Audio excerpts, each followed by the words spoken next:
بسم اللہ الرحمن الرحیم۔ السلام علیکم ناظرین۔ ایک دفعہ سلطان صلاح الدین ایوبی رحمۃ اللہ علیہ اپنے 5 خاص سپاہیوں کے ساتھ جا رہے تھے۔ اس اہم سفر کے دوران سلطان صلاح الدین ایوبی کا قریبی ساتھی علی بن سفیان بھی شریک سفر تھا اور آپ کا ایک خاص وزیر بھی آپ کے ہمراہ جا رہا تھا۔ سلطان صلاح الدین ایوبی کا یہ سفر بہت طویل تھا، لہٰذا سلطان صلاح الدین ایوبی کے پاس کھانے پینے کی اشیاء ختم ہو چکی تھی۔ سلطان صلاح الدین ایوبی تلاش میں تھے کہ اگر کوئی ایسی جگہ تلاش کی جائے جہاں تھوڑی دیر آرام بھی کیا جائے اور کھانے پینے کا بندوبست بھی کیا جائے۔ گھوڑے پر دوڑتے دوڑتے سلطان صلاح الدین ایوبی کا گزر ایک پہاڑ کی چوٹی کے پاس سے ہوا۔ سلطان صلاح الدین نے دیکھا کہ پہاڑ کی چوٹی پر دھواں اٹھ رہا ہے۔ سلطان نے سپاہیوں کو اشارہ دیا کہ ضرور اس پہاڑ کی چوٹی پر کوئی رہ رہا ہے، لہٰذا وہاں جا کر ہمیں کھانے پینے کی اشیاء اور تھوڑی دیر آرام کرنے کے لیے جگہ مل جائے گی۔ سلطان صلاح الدین ایوبی رحمۃ اللہ علیہ نے جہاں تک گھوڑے چڑھائی کر سکتے تھے لے گئے اور اس کے بعد گھوڑوں کو جھاڑیوں کے ساتھ باندھنے کے بعد پہاڑ کی چوٹی کی طرف پیدل سفر شروع کر دیا۔ جب سلطان صلاح الدین ایوبی رحمۃ اللہ علیہ پہاڑ کی چوٹی پر پہنچے تو وہ دھواں جھاڑیوں میں آگ لگنے کی وجہ سے اٹھ رہا تھا اور اس کے ساتھ میں ایک تیر لگا ہوا تھا جس کی نوک پر پتھر لگا ہوا تھا۔ سلطان صلاح الدین ایوبی سمجھ گئے کہ ضرور تیر پتھر سے ٹکرانے کی وجہ سے چنگاری اٹھی ہوگی اور ان جھاڑیوں کو آگ لگ گئی ہوگی، لہٰذا اس پہاڑی کی چوٹی پر کوئی بھی آبادی نہیں۔ لیکن جب سلطان صلاح الدین ایوبی رحمۃ اللہ علیہ پہاڑ کی چوٹی سے نیچے دیکھا تو سلطان صلاح الدین ایوبی کو تھوڑے تھوڑے فاصلے پر چھوٹی چھوٹی بستیاں نظر آئیں اور ان میں ایک بستی ایسی تھی جو کہ تھوڑی دیر سفر کرنے کے فاصلے پر تھی۔ پیاس کی شدت بہت زیادہ تھی اور تھکاوٹ بھی بہت زیادہ ہو چکی تھی، لہٰذا سلطان صلاح الدین ایوبی نے سپاہیوں کو حکم دیا کہ ہمیں اسی بستی کی طرف سفر کرنا ہوگا تاکہ ہم جلدی جلدی وہاں پہنچ سکیں اور کچھ کھا پی سکیں۔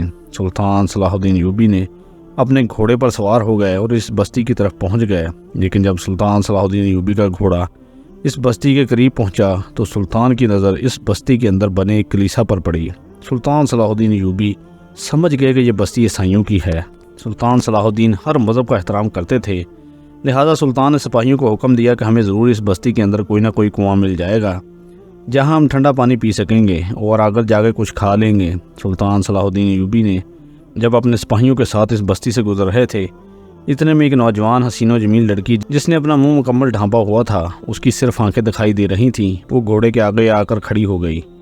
سلطان صلاح الدین ایوبی نے بڑے ہی ماہرانہ طریقے سے اپنے گھوڑے کو روکا اور اس لڑکی کو ڈانٹتے ہوئے کہا، کیا تمہیں اپنی زندگی پیاری نہیں؟ کیا تم اپنی زندگی سے اتنی تنگ آ گئی ہو؟ تو اس نے کہا کہ حضور مجھے معاف کر دیں۔ اس کے بعد وہ خاموش ہو گئی۔ سلطان صلاح الدین ایوبی رحمۃ اللہ علیہ نے اس کو کہا کہ اگر گھوڑے کو روکنے کی کیا وجہ تھی؟ اس نے کہا کہ حضور یہ بستی عیسائیوں کی بستی ہے اور اس بستی کے اندر صرف ایک ایسا گھر ہے جس میں مسلمان رہتے ہیں اور وہ ہمارا گھر ہے۔ ہمارے گھر میں میری ایک ماں، ایک بوڑھا باپ اور میں ہوں اور ایک میرا چھوٹا بھائی ہے جو کہ ذہنی طور پر دوست نہیں۔ پھر وہ لڑکی کہنے لگی، حضور آپ میری عزت بچا رہے ہیں، حضور میں نے آپ کی بہادری اور دلیری کے بہت سارے قصے سنے، حتیٰ کہ آپ کا نام سن کر بڑے بڑے عیسائی کانپ جاتے ہیں، حتیٰ کہ عیسائی بادشاہ رینالڈ بھی آپ کی بہادری سے خوف کھاتا ہے۔ یہ سن کر سلطان صلاح الدین ایوبی نے کہا کہ بیٹی بتاؤ، آخر تمہارے ساتھ کس نے زیادتی کی جو تم اس طرح کی باتیں کر رہی ہو؟ تم مجھے کھل کر بتاؤ کہ میں تمہاری پریشانی کو سمجھ سکوں۔ یہ سن کر وہ لڑکی بڑی ہی بےتابی سے رونے لگی اور اس کی آنکھوں سے اتنے زیادہ آنسو بہنے لگے کہ اس کا سارا منہ آنسوؤں کی وجہ سے بھیگ گیا۔ سلطان صلاح الدین ایوبی رحمۃ اللہ علیہ نے اس لڑکی کو کہا کہ بیٹی تم ہمیں اپنے گھر لے چلو۔ اس لڑکی نے سلطان صلاح الدین ایوبی کو ساتھ لیا اور اپنے گھر لے گئی۔ جب سلطان صلاح الدین ایوبی وہاں پہنچے تو کیا گھر تھا، ایک چھوٹا سا کچا مکان، چھوٹے چھوٹے پتھروں سے بنی ہوئی ایک چھوٹی سی حویلی، وہ حویلی کے ساتھ میں کنواں تھا جہاں سے وہ سارے عیسائی پانی نکال کر پیتے تھے۔ سلطان صلاح الدین ایوبی اور آپ کے سارے سپاہیوں کو پیاس بہت شدت سے لگی ہوئی تھی، لہٰذا سلطان صلاح الدین ایوبی نے گھوڑے سے اترتے ہی اس کنویں کی طرف رخ کیا تو اتنے میں وہ لڑکی دوڑتی ہوئی آئی اور کہا، حضور آپ ہمیں شرمندہ نہ کرے، آپ ہمارے مہمان ہیں، آپ ہمارے گھر چلے، میں آپ کو اپنے ہاتھوں سے پانی نکال کر پلاؤں گی۔ سلطان صلاح الدین ایوبی اپنے سپاہیوں کے ساتھ اس گھر کے اندر داخل ہوئے۔ ایک بوڑھی عورت نے سلطان صلاح الدین ایوبی کو دیکھ کر کھڑی ہو گئی اور آپ سے تعارف پوچھا تو اتنے میں اس کی بیٹی نے پیچھے سے آواز دی، اماں جان یہ شخصیت متعارف کی محتاج نہیں، یہ ایسی شخصیت ہے جس کا سن کر آپ کے پیروں تلے زمین نکل جائے گی۔ تو اتنے میں سلطان صلاح الدین ایوبی نے کہا کہ میں مصر کی سلطنت کا سلطان ہوں لیکن اللہ کا بہت گناہ گار بندہ ہوں، اماں جان میں بہت گناہ گار ہوں۔ یہ سن کر بوڑھی اماں نے کہا کہ میرے رب، آپ کو میرے ایسی کون سی نیکی پسند آ گئی کہ آپ نے اپنا پیارا بندہ جس کو دیکھنے کے لیے لوگوں کی آنکھیں ترستی ہیں، آپ نے میرے گھر کا مہمان بنا دیا۔ پھر وہ بوڑھی عورت کہنے لگی، حضور ساری زندگی ہم نے دکھ دیکھے، مشکلات دیکھیں، لیکن جب آپ کو اپنے گھر میں دیکھ رہی ہوں تو مجھے ایسے لگتا ہے کہ میں نے ساری زندگی پیچھے جنت میں گزار دی۔ تو یہ سن کر سلطان صلاح الدین ایوبی نے کہا کہ اماں جان، استغفر اللہ، آپ مجھے اپنا مہمان نہ سمجھیں، آپ مجھے اپنا بیٹا سمجھ کر اپنی پریشانی بتائیں۔ تو وہ بوڑھی عورت کچھ بولنے لگی، تو اتنے میں اس لڑکی نے مٹی کے بنے پیالے میں سلطان صلاح الدین ایوبی کو پانی دیتے ہوئے کہا کہ حضور میں بتاتی ہوں۔ پھر وہ بتانے لگی، حضور چند دن پہلے میں اپنی امی کے ساتھ گھر کے کام کاج میں مصروف تھی۔ ایک بوڑھی عورت نے دروازے پر دستک دی۔ جب میں نے دروازہ کھولا تو وہ بوڑھی عورت مجھے شکل سے ہی چلاک دکھ رہی تھی، بھیک مانگنے کے ناٹک کر رہی تھی، لیکن شکل سے وہ بیکاری نہیں تھی۔ لیکن اس نے اپنی باتوں سے میری ماں کو بیوقوف بنا لیا اور کہا، یہ جو دیوار کے سوراخوں میں تیری بیٹی نے بال دبائے ہوئے ہیں یہ مجھے نکال کر دے دیں، مجھے اور کچھ نہیں چاہیے۔ پھر اس نے اپنے تھیلے سے اور بال نکالتے ہوئے کہا کہ یہ بال جا کر میں بازار میں بیچتی ہوں اور اس سے ہمیں اچھے خاصے سکے مل جاتے ہیں، اور یہ بال آپ کے کسی کام کے نہیں۔ میں نے اپنی امی کو کہا کہ امی جانے کے نوجوان نا محرم لڑکی کے بال آپ کسی ایسی ویسی عورت کے ہاتھ میں نہیں دے سکتی۔ پھر یہی بال آگے طوائف پہن کر بڑے بڑے بادشاہوں کے سامنے ناچتی ہیں اور ہم بھی اس کے گناہ میں برابر کی شریک ہو جائیں گے۔ تو میری ماں نے کہا، بیٹا ایسا ویسا کچھ نہیں، یہ بال یہاں پر گل سڑ جائیں گے، اس بوڑھی بیچاری کا فائدہ ہو جائے گا۔ اس بوڑھی عورت نے اپنی باتوں سے میری ماں کو قابو کر لیا اور میری ماں نے میرے منع کرنے کے باوجود وہ بال نکال کر بوڑھی عورت کو دے دیے۔ بوڑھی عورت بال لے کر باہر نکلی اور ایسے غائب ہوئی جیسے وہ اس بستی میں آئی ہی نہیں۔ جیسے ایسے وقت گزرتا گیا میرے جسم پر کمزوری چھانے لگی، مجھے بہت پریشانی ہونے لگی۔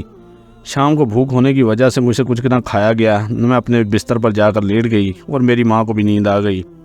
تھوڑی دیر کے بعد میری آنکھ کھلی، سب سوئے ہوئے تھے۔ میں اپنے بستر سے اٹھی، میں اپنے آپ کو قابو میں نہیں کر پا رہی تھی، میں نہ چاہتے ہوئے بھی چل رہی تھی۔ میں بستر سے اٹھی، ایک پیالہ پانی کا پینے کے بعد میں وہاں سے نکل کر عیسائیوں کے بنے ہوئے کلیسا کی طرف چل پڑی۔ چلتے چلتے جب میں کلیسا کے دروازے پہ پہنچی تو اندر پادری بیٹھا ہوا تھا۔ میں نے دروازہ کھولا اور جا کر پادری کی گود میں سر رکھ کر سو گئی، اور اس کے بعد پادری نے میرے ساتھ کیا کیا مجھے کچھ معلوم نہیں۔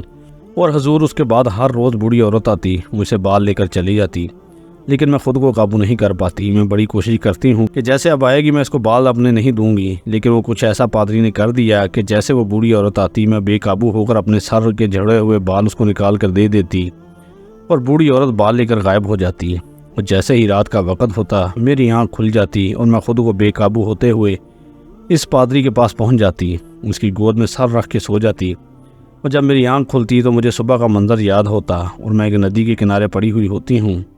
یہ سن کر سلطان صلاح الدین ایوبی بڑے حیران ہوئے اور کہا کہ اب وقت آ گیا ہے کہ اس بوڑھی عورت اس پادری کو سبق سکھایا جائے، لیکن اس کے لیے ہمیں کوئی ترکیب سوچنی ہوگی۔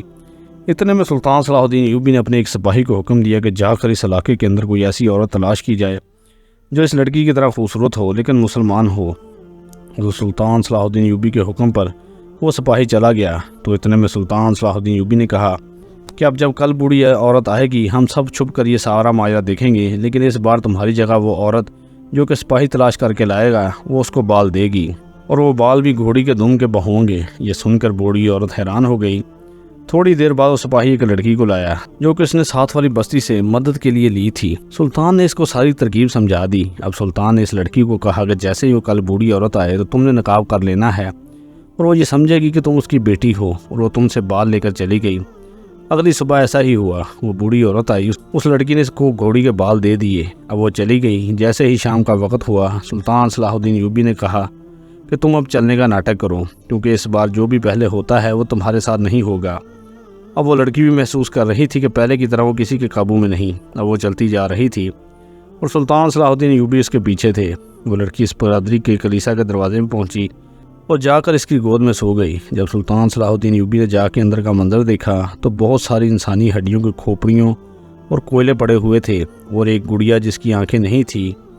سلطان صلاح الدین ایوبی سمجھ گئے کہ یہ پادری کوئی عجیب قسم کا جادو یا کوئی ایسا کام کر کے اس لڑکی کو اپنی طرف بلاتا ہے اور اپنے قابو میں کر لیتا ہے اور اس کے جسم کے ساتھ کھیل کر صبح اس کو ندی کے کنارے چھوڑ دیتا ہے۔